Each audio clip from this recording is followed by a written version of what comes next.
Thank you for coming on A Place to Ponder and welcome. This is a show where I talk to creative people about their beginnings, their inspirations and their work to date. So it's a pleasure to have you on, so thank you. Well, thank you so much for having me. How are you finding lockdown? To be honest, I'm kind of enjoying it because I guess it's given me a lot of time to just do the stuff I need to do. I mean, for most of it, I've had to do uni work and essays and exams, so that hasn't been that fun. But yeah, it's been kind of nice just being at home. I'm so lucky because I've just had loads of time to do stuff I want to do, like music and art. So yeah, it's not been bad. Oh, that's nice that you're sort of finding it positive because I feel like so many people are really struggling with it. So the fact that you have some creative outlet to sort of keep yourself busy, then that's really cool. Yeah. Well, thank you. So you are a singer, very up and coming, and your sound is pretty unique. What would you say your inspirations are? Oh, that's always such a tough question. I'd say I'm really inspired by Amy Winehouse, this kind of contemporary jazz kind of sound, but then also lots of R&B influences. So Lauryn Hill and I know Georgia Smith as well. Yeah, stuff like that. That kind of vibe I really like. Yeah, that's cool. And is there a dream sort of venue that you would want to perform at if you were given the chance? Ooh, I haven't thought about that. I don't know. I guess somewhere in London, maybe the O2 in London. That would be pretty cool to do. Start local and work your way out. Go straight to the O2. Yes, straight there. That's so funny. So are there any shows in the pipeline? Are we allowed to know? Is there anything on the cards?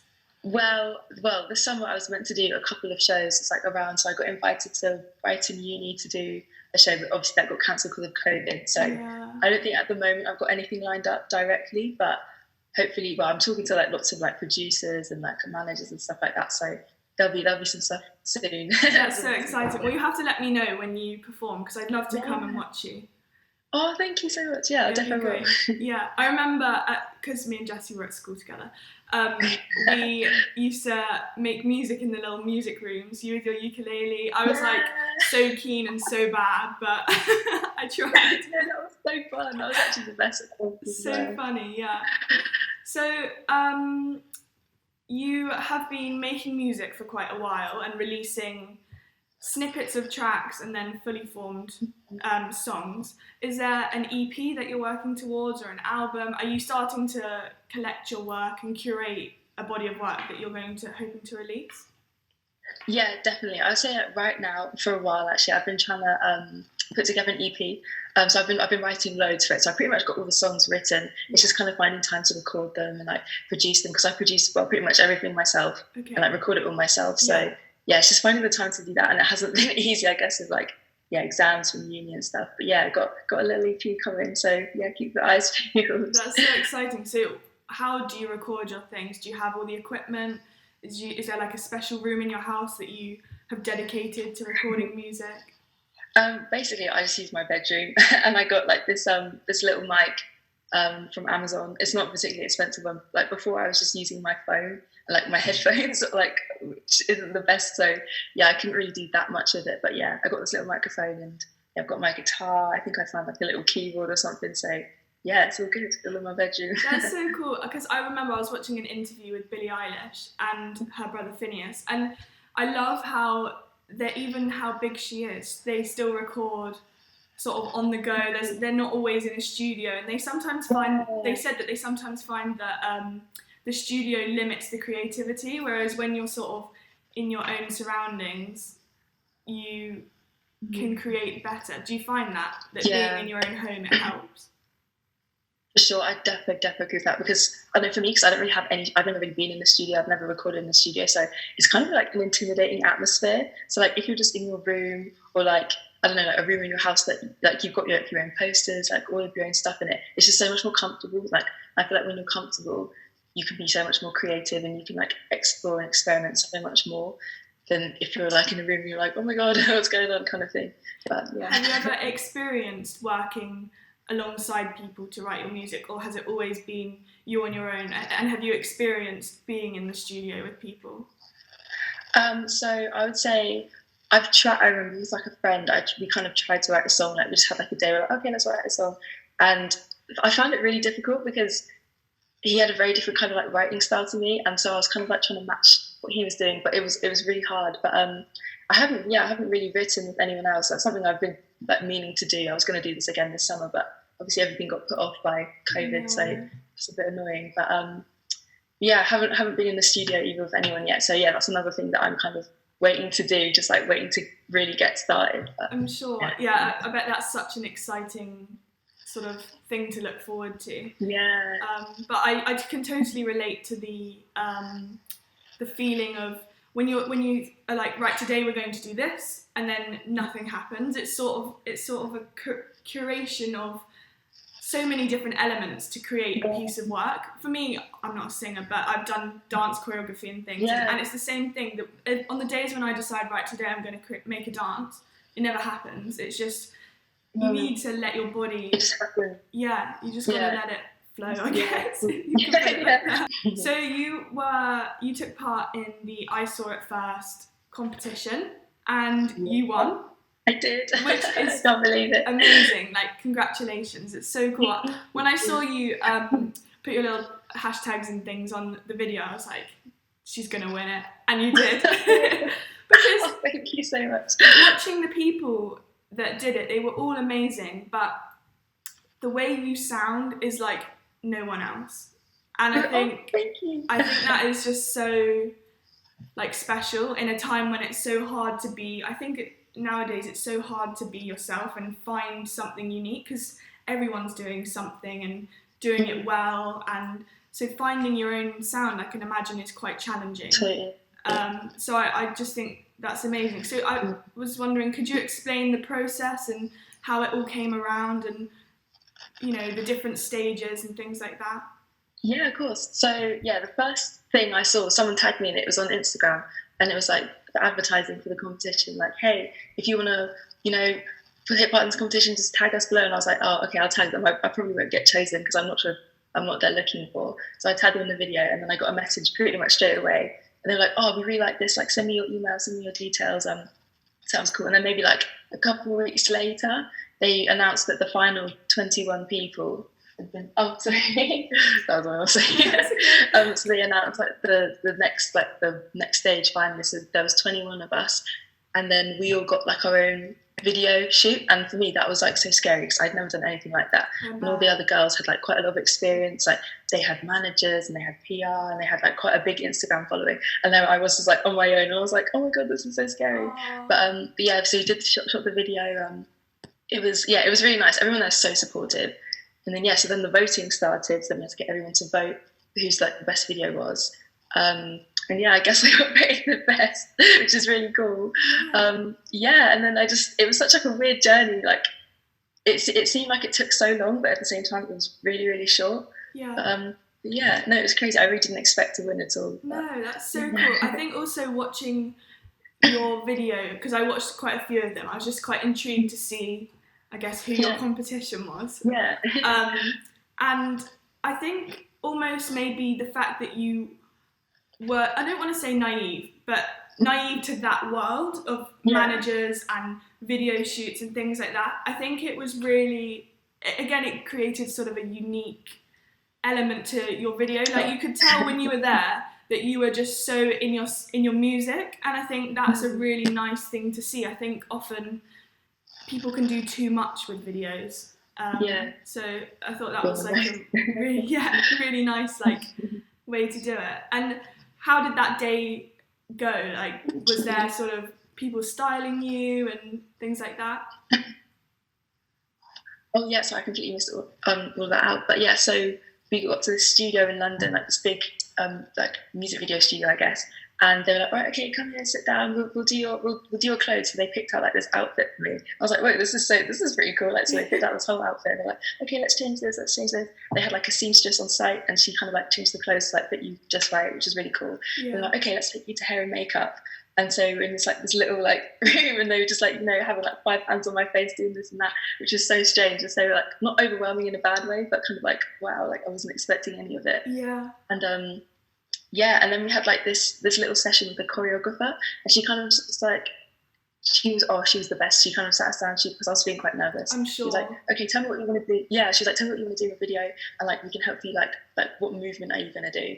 And yeah, so she just kind of was like, yeah, just sit down, like feel the music, feel what you want to say. You've got an important message, like say that. And then yeah, so then I had a little break, and then it was time for my shoot, and it was crazy because it's this massive room, like all these light panels around the back, and it's like it felt so big. I felt so small when I walked into it, and there's like this massive camera, like on this like weird like mechanical arm. But yeah, no, it was crazy. It's just keep thinking back to it. It's like I can't believe that happened. Oh, that's so nice. I think it's so good that they had all the. Obviously, that would be the most intimidating experience ever. You're not only are you competing, but this is something you've never done before. But I think it's so nice that they had different people in place, like the choreographer, because they could have just said, right, do what you want. And then what do you do? Just freeze. Like, Freestyle. The song that you were using for the competition, I know the original song you put forward, or that you tagged in your post, wasn't the one that you ended up recording in the video. Yeah. But I think the message in your song Vanilla that you used in the video and you recorded, I just think it's just so beautiful, especially at a time like now. I'm not going to say too much about it. I want you to explain what your song is about, because I know, but I think it needs to come from you. But I think it's just such an important message. So would you like to explain what it's about? Yeah, sure. I guess in the world that we live in right now, whiteness is kind of like the valorized standard. So if you're lighter skin, you're considered more beautiful. If you have light eyes, you're considered more beautiful. If your hair's like straighter and longer, then you're more beautiful. Which I don't think obviously isn't the case for everyone, because not everyone can have those features. So yeah, I guess that song was kind of like I don't know, my response to not feeling like I fit in with lots of Eurocentric beauty standards. Yeah. And then yeah, just kind of like my frustrations with it, because I don't know, like lots of people, you probably speak to any like girl, like a woman of color, like a black girl, anything like that, and they'll probably say at one point in their life they've been told, oh, pretty for a X girl, like pretty for a black girl, pretty for a Asian girl, kind of thing, which is like not a compliment in any way, you know, like it's a really offensive thing. It's basically like saying, yeah, right, it's like you're saying you're pretty in spite of these ethnic traits you have, which is so incorrect. And I guess yeah, that song was kind of, because I've been told that before, and it's just like it's annoying, you know, and it's just like quite rude, and it just kind of feeds into like this bigger system of like systematic racism and colorism as well. And yeah, it really gets on my nerves. So I was really angry writing that song, but yeah, I'm glad that you could pick up the message. And, honestly, yeah, I just think the way you portrayed it was just so eloquent, and so I feel like it's such a hard topic to talk about in so many different ways, but hearing it through song, it's like I feel like the message is so much stronger and just so beautifully done. So like, thank you for producing that work. Like I felt like I gained value from listening to it, and I'm always listening to it, so thank you. Wow, thank you. That's amazing. So yeah, it's just so important. I mean, I've been writing an essay for university, and it's based around race in the media and a lack of representation. And in doing that essay, I had to research different written text, but I also looked into the Dole test. I don't know if you've heard of it. Oh, that sounds familiar. I feel like I've heard of that, but yeah. So it's basically where it was done originally in the 1940s, and they redid it in 2016 with children, and showing them two dolls, a black doll and a white doll, and asking them questions like, which doll is the good doll, which doll is the bad doll, pretty, ugly, which doll do you want to look like? And honestly, I was just reduced to tears. It was just so heartbreaking. And I think because unanimously across all races, the kids, not unanimously, but the majority was pointing to the black doll was the bad doll, the white doll was the good doll, black was ugly, white was beautiful. And I think your song sort of states that it's a frustration that society has created this, and it's not right, but you can tell there's upset behind your words, but just the way you put it, it's so it's so understanding in a way, if that makes sense. I feel like I don't know how to get it out of my system. No, that's amazing, thank you. But no, I'm just very grateful that we have people like you that can help educate us through song, and I think it's so important, and I hope that you can continue to help educate all of us through your music. I think it's really, really cool. So you've won, I think, some money, which in the grand scheme of things is amazing, but the most irrelevant part of it. Yeah. And what's next? What are they providing you with support going forwards? What's next for you? Well, so this is something I'm talking to them about now. I was quite unsure whether I wanted to actually continue working with them, because I was like, I'm not sure if I saw it first as like the type of brand that represents me or that I represent. Yeah. So I was kind of like, so I kind of ghosted them for a bit, which is pretty bad. But recently I messaged them about how much participation they've had in the recent the Black Lives Matter movement and stuff. Yeah. And so it's really cool. They actually started making some changes on their Instagram page. I was like, oh, I did that. That's so cool.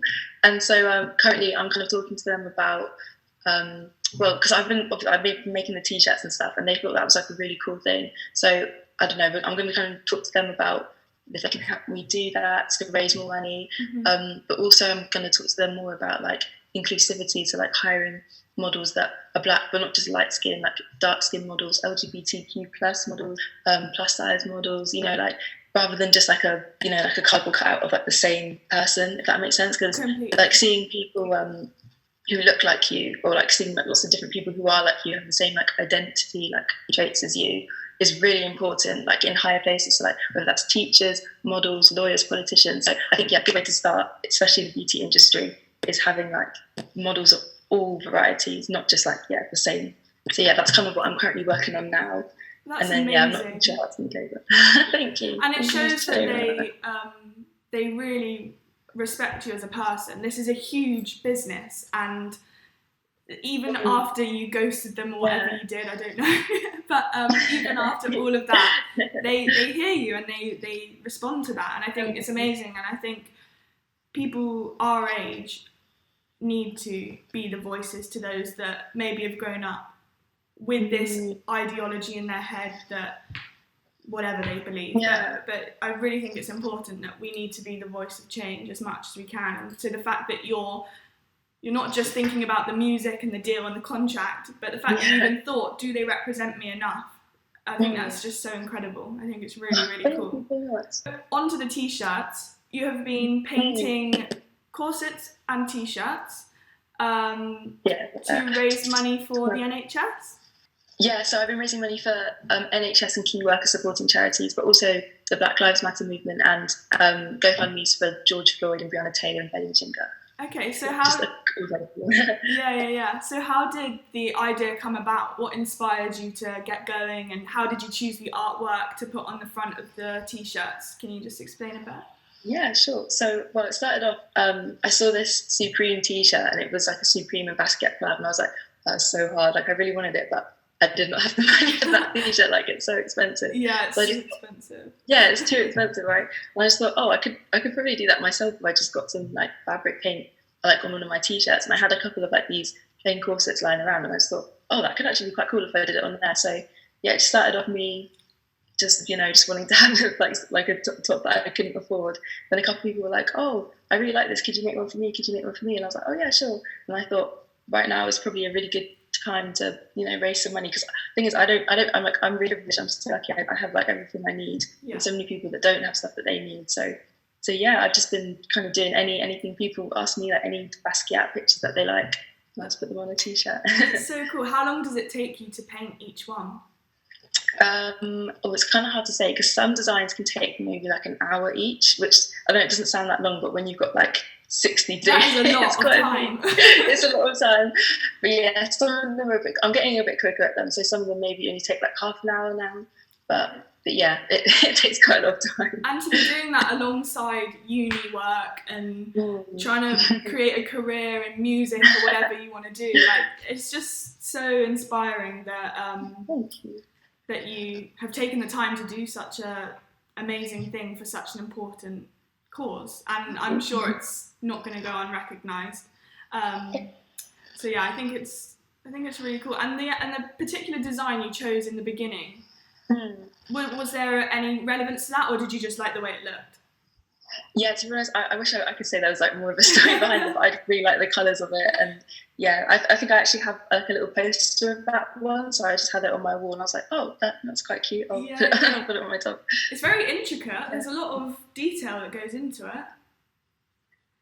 Yeah, I mean, there's a lot of layers, but yeah, it's kind of annoying for like producing a lot of them. I can't go into as much detail just because it does take so much more time. I'm sure. But yeah, no, I'm happy with how they're turning out. I've asked you to wear something that you feel most represents you as a person. I wondered if you could just speak a bit about why you chose what you're wearing and how it represents you.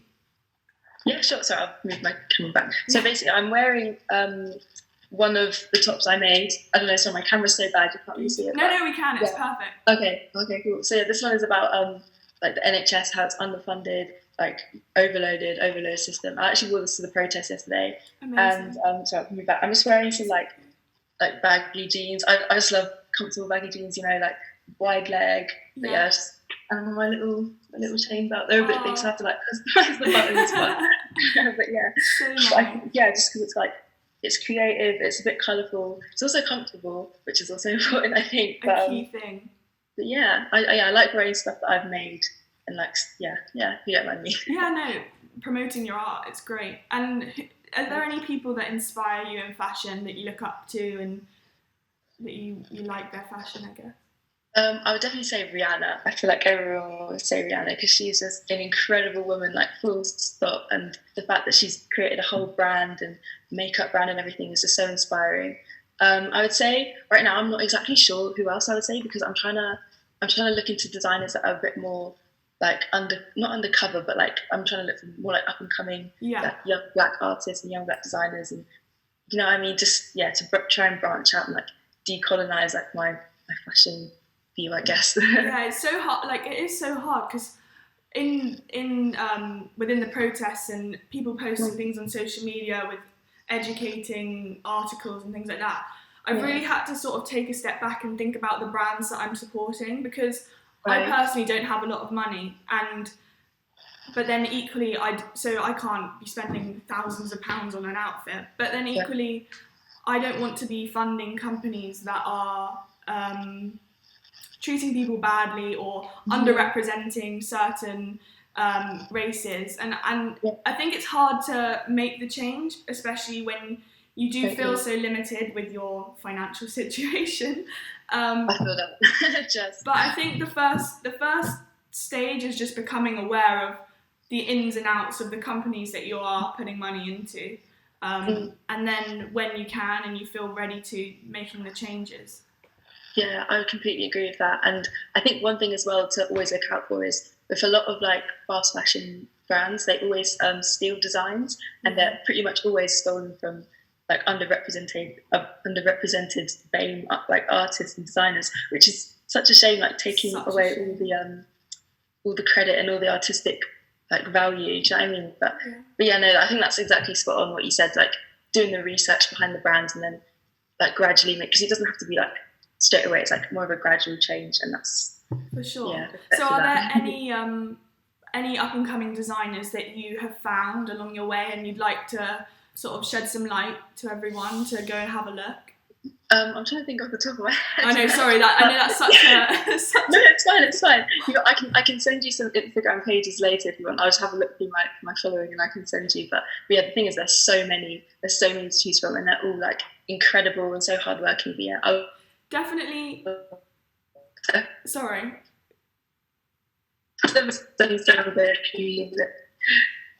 Can you hear me? Yeah, we're back. That's right. Very bad. Sorry. Yeah, so definitely send them over, and when I post about uploading this interview, I'll put them in the, I don't know what you call it, carousel, so that people can go and have a look for themselves. Because I think that's part of the problem. I was speaking to it with someone I interviewed last week. It's is the Instagram algorithm makes it so hard to find unique people, because like unless you're posting the same thing constantly and this, that and the other, then it's so hard to get picked up and found, and I think that's such a shame. I think as much as we can communicate and share these pages, I think it would be great to sort of shed some light on people that maybe aren't getting the recognition that they should and they deserve. Yeah, for sure. Yeah. Sure. So to end this wonderful talk with you, I just wondered if there is a mantra or a quote that you live by or that keeps you going when you're struggling to see any light, and if you'd be willing to share it with us. Yeah, of course. So I guess this one, the first one that comes to mind, is something I always remind myself, because I take criticism quite to heart. Like I'm like, I think too aware. I think about it too much. But I read this on Twitter. I can't remember who said it, but it said, "Don't take criticism from people that you wouldn't take advice from." Yeah. And I think that's really, really important to remember, especially as like a young creative person. Yeah. So don't take criticism from people you wouldn't take advice. Yeah. I think that's a great one. I need to live by that. Yeah, definitely do it. Definitely, it changes everything. Well, anyway, it was so lovely speaking to you. Yeah, it was so nice to see you again. It's been too long, man. I know. Yeah. Well, thank you so much for your time. I really appreciate it. Oh, no worries. Sending you all my love. And we will speak soon. Thank you so much. Yes, sure. See you soon. Bye.